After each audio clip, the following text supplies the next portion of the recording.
Hey, it's Dean again. I'm going to go ahead and play these. I've got these broken up into clips so they can be sent out in emails.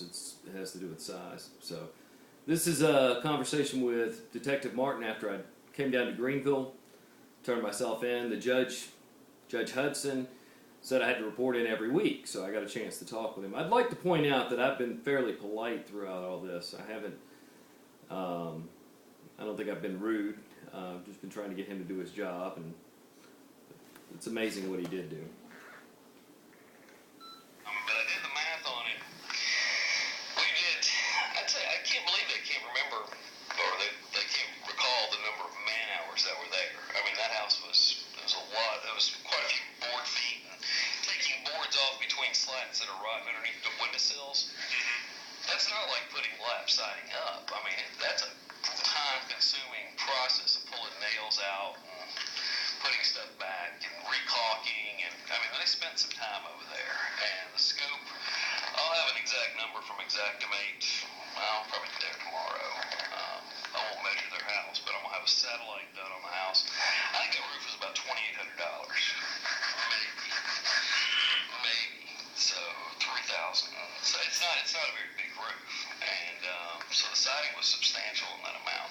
Is there any chance you called them and getting the scope, or am I gonna talk? Well, I called and talked to Mr. Quinn, and he told me that, and this is what he told me, that he didn't think that $300 was done on the siding, the staining and stuff. And that's what he told me. Now, I don't know that, but I'm saying what I was told. Right. And Yeah, I mean, that's kind of ridiculous, because the stain costs more than that.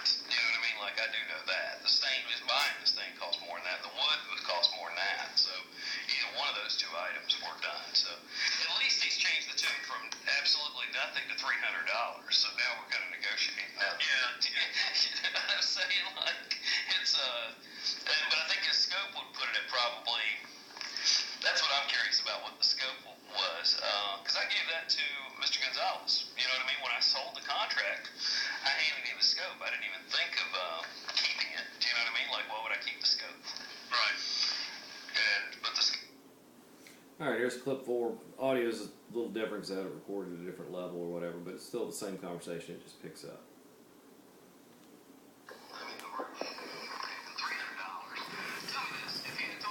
I get my dinner.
All right, and then the conversation just goes on and on. But basically what this guy is saying, that he never talked to the actual homeowners that I had a contract with.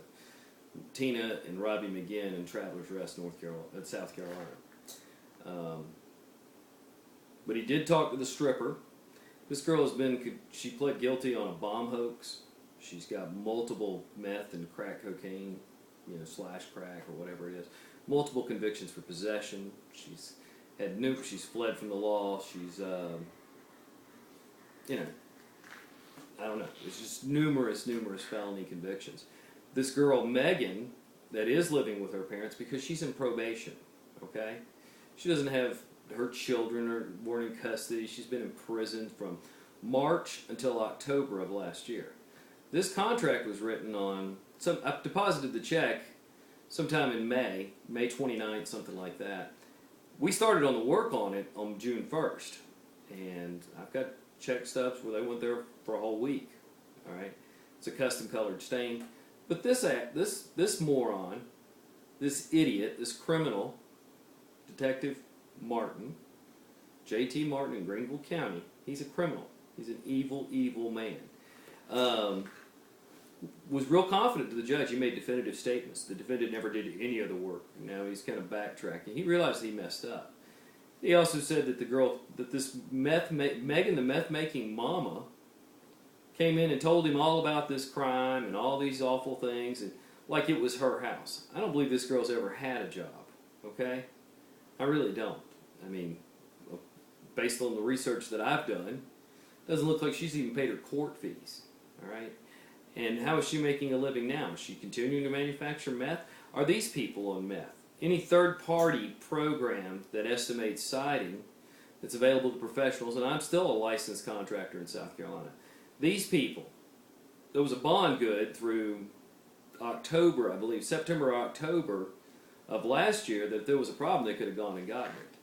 But, you know, I usually don't work for trashy people, all right? I've done work for executive of BMW the week before Thanksgiving, one of the senior executives from Germany.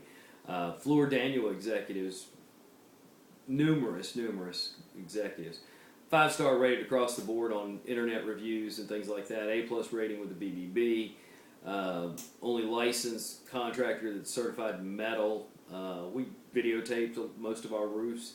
This just wasn't dynamic. Changing stain on just a crappy little house up in Travelers Rest. I mean, these people are just trash. They're just garbage. All right. That's all I can say. They didn't pay their deductible. They tried to use a bunch of coupons for Clipper magazine, from a brochure, from the website. Like that's money.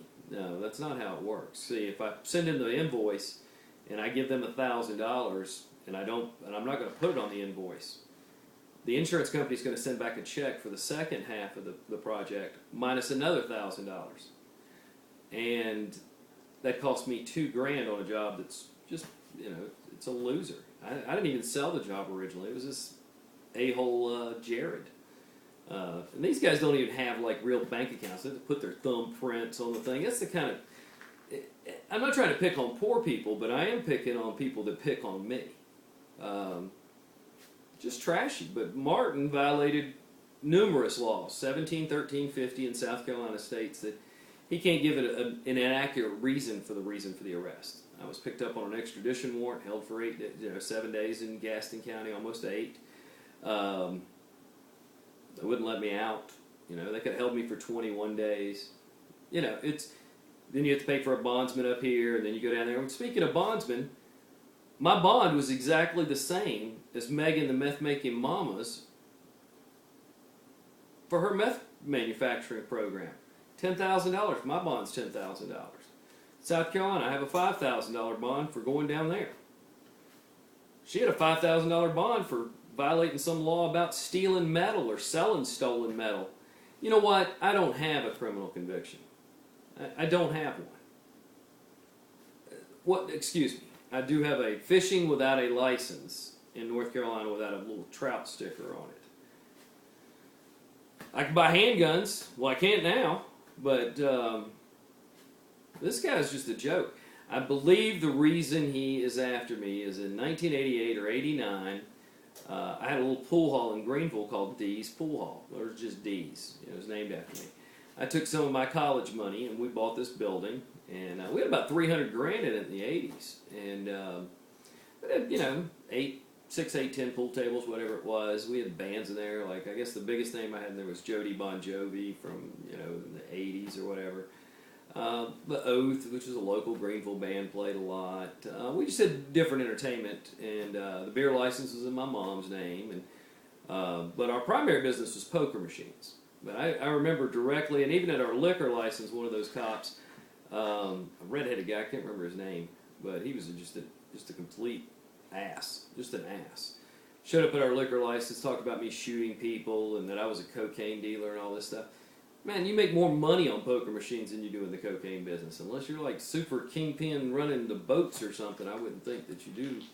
You know, the people I've been in jail with, you know, hell, they put me in jail with a guy on a $100,000 bond hold, facing 10 years to life for his third crack house conviction or whatever. Whole nother story. But this is a contractor dispute. I did the house. I mean, if I do this all over the place, JT Martin said in the conversation, you know, I can play them all for you. I mean, they're probably about 30 minutes a piece on them. But on the second one, he thought I was a gypsy roofer, and you know, he thought I was American Shingloss, and he's like, man, I'm really surprised you got a license and a bond. You know, most of you guys. He didn't even look that shit up. Okay, this guy's just a joke of a cop. The reason he is doing this is 25 years ago, he and I ran into each other in Greenville on the south side over there in that trashy little part of area, and just over there on Donaldson Center, you know, just a rough area. But that's where the money's at in the gambling business. That's where little honky-tonk bar, beer joint type places thrive. It's the Dewey's Pawn Shop now on Old Augusta Road. But just ridiculous. Just ridiculous. But it was over a girl. Yeah, the hot Swiss girl, he's like 8 years older than we are. We're like 18, 19. We're going out. He kind of bothers her and all this bunch of stuff. He's just a piece of garbage, man. Just a piece of garbage over a girl. Ugh. What a lowlife. All right.